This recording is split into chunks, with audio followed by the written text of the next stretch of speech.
Kai, thanks for coming and your performance at the Extreme Drummers Universe Festival 2014. And thanks for the interview. Did you ever have heard of Extreme Drummers Universe before you were invited? Actually, yes. Yes, well, I think last year I bumped into this festival and saw that you guys are arranging this kind of thing. And I thought that it's really great because there's not enough recognition for the drummers that play this kind of music. Yeah, because it's kind of for drummers in general. for drummers in general. Of course, we have different drum festivals, but mostly it's just like the same names all the time. Yeah, playing at the festivals. Like when it's a bigger festival, of course you need a bigger crowd, and of course you need the bigger names. Yeah. To be able to. So in like today, I haven't heard like half of the guys weren't really familiar to me, but I was really astounded and surprised and really honored that I got a chance to be part of this great thing. So I'm really happy you guys are still doing for the right cause, so to speak. I think there are many drumming festivals in Germany too, but I think the focusing on extreme drumming is unique. And yeah, you see the community is still small but still growing. Of course, yeah. And how's the drummer community in Finland? Of course, because this country is kind of small, only 5.6 million people in the country, and almost everybody knows each other. Especially at least if you're a little bit... That I always suspected. Yeah.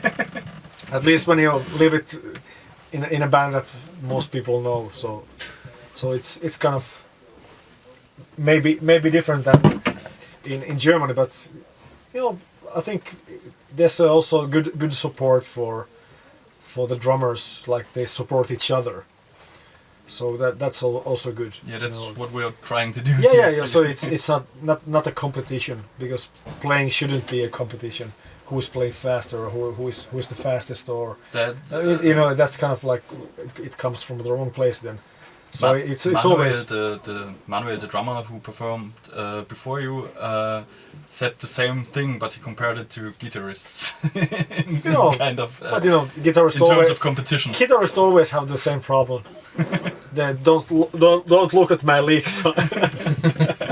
But drummers usually they are more open for this kind of stuff and sharing information and educating people. So like festivals like this, it helps. So I wish somebody would do it in Finland as well. Of course, we have some clinics from Pearl and different companies, but still, this kind of event is special. Okay, you said during your workshop that you had really to adapt after playing many years with Rotten Sound and then with Swallow the Sun. You're always in Max on the Rocks, is this right? Yeah, it's still like the kind of it's like a therapy band for me because I've been in the band for 17 years when we have done like 3 albums, and now we recorded the 4th one. So we just like 3 guys, drums, bass, guitar, and both guitarist, bassist, they both sing. So it's just like basic blues, rock, pop, kind of like mix of different things. We are not that specifically like blues band, so it's more like maybe adventurous things happening. So we are not like, okay, we not just want to do the blues thing. So we try to be a little bit more open, and what comes. We just enjoy playing together. So what I wanted to ask, the mentioned bands and Winterson are really different. How was it that you are so flexible in terms of taste and technique of drumming? I'm always. I think that's kind of my problem, because I've been involved with many different things. Like I played in the Dixieland jazz band for 10 years, back in the days, when I only used right cymbal, snare drum, and hi hat. I didn't even have a bass drum or toms or whatever, and I played with that kit 10 years with the street Dixieland jazz band. and also play with the classical Vasa Symphony Orchestra, stuff like that. So I've always been kind of open to different musical styles. So And that's kind of my problem also, because I've never kind of really fell into something that, okay, I need to do only this and work on this to be able to grow. I find this really positive. Let's call it the core of your musician biography. This seems better. But that's kind of like how the flexibility has evolved over the years, and also playing a lot, music that you don't play so well. Just put yourself into a situation that you are not familiar to. So you kind of force yourself to do stuff. Leaving the comfort zone. Pushes like going out of your strengths. Just go on your weaknesses actually all the time. So that's one maybe good advice if somebody wants to, explore different areas, because all of the music style, they have different demands. Like jazz, for instance, it's the coordination in jazz is totally different than in most like rock metal, because everything is like cross coordination. I was fascinated, as you said, playing fast is actually easier than playing slow. Yeah, because when we play slow, like the note value kind of stretches. Every hit has to follow the next one, but there's bigger space between the hits. Instead of playing, you have to know where the beats in between are to be able to understand where the beat actually is. So you have to subdivide much more in between the hits, because there's not information available. Because when you play blast beats, it's information itself. You constantly got feedback. Yeah, but when you play slow, there's nothing in between that helps you. You need to create it yourself. So that's the most important, at least, and most difficult for me. That was when I started playing the more like slower stuff.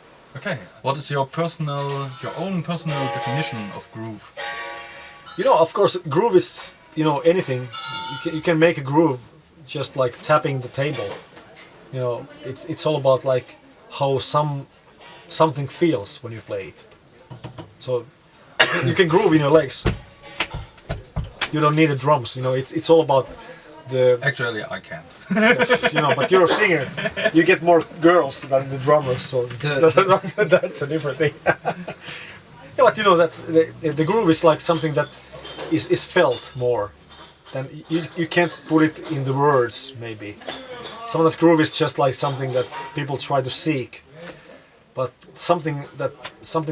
how something feels usually makes it more sense that if something grooves. If it makes you move, you want to move, or even heavy metal, like metal music, like even if you play faster stuff, it still can groove in its own way.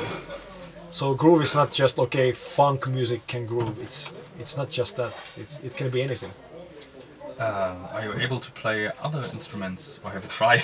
Yes, I have played a little bit piano and marimba and some hand percussion stuff. So, but mostly it's just like I try to learn how to play the drums first. So.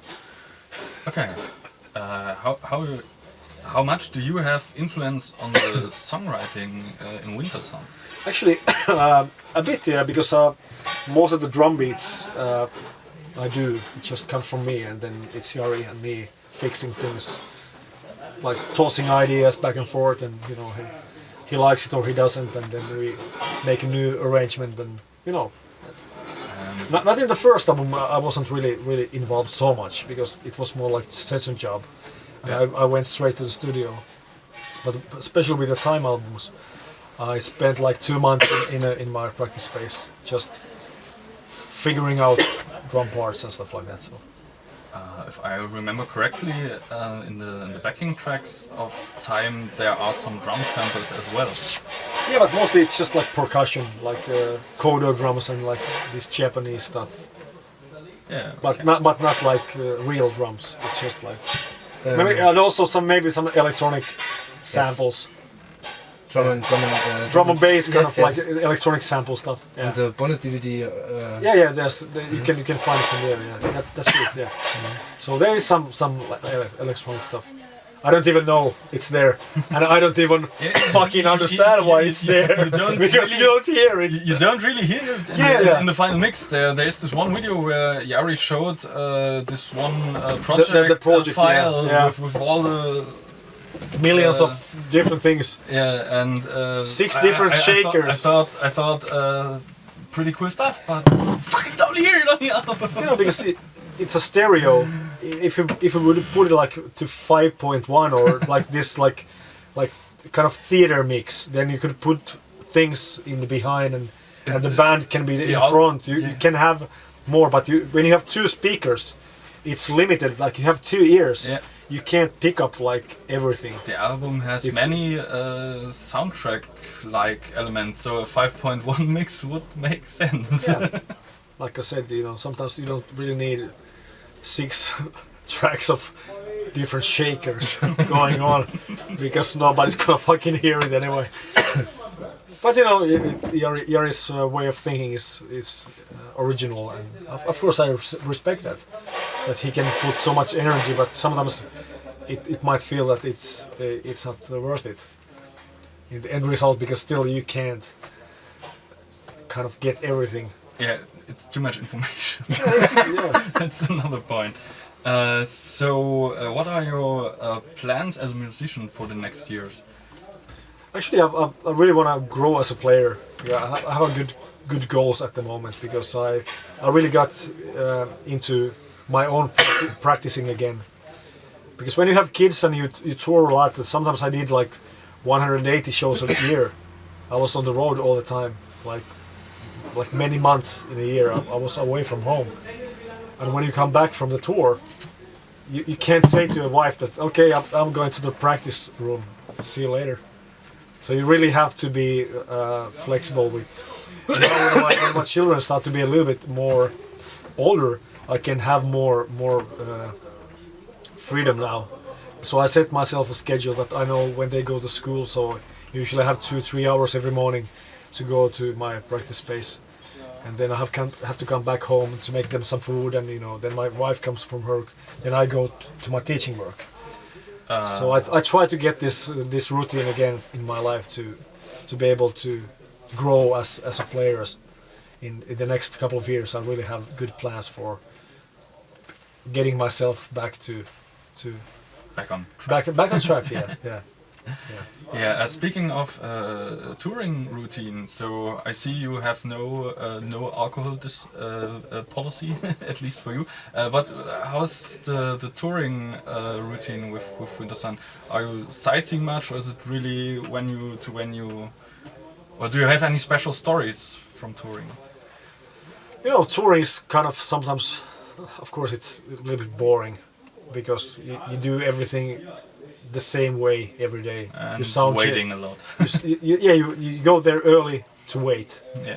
You do a sound check, and then you might have some meet and greet with the fans, and then it's waiting again before the show starts. The opening bands play, and you try to, you know, use the time, you know, wisely. But sometimes it's just you just watch TV and do something. Maybe if you're in a town that there's something to see, you might go for a walk and, you know, get out of the bus, just move and get some blood flowing in the legs instead of just staying in the venue. But sometimes the venues are in a place that you can't go anywhere because the area is really bad, or just there's nothing in 10 kilometers. So you don't want to go walk in the woods just for fun. So usually it's the last words are yours. Yeah, thank you for the interview. Yeah, thank you guys, and I really thank you for the festival and keep up the good work. Really, I'm really honored to be part of this, and hopefully we can do it maybe later again. But you know. Yes, thanks. Yeah, so thank you guys. Thank you very much, and have a good flight home. Thank you. It's 8 o'clock in the morning, so. Prost. Cheers. Cheers. Cheers. Well, cheers, man. Well, I can't get cheers in the way of the camera. Thank you guys.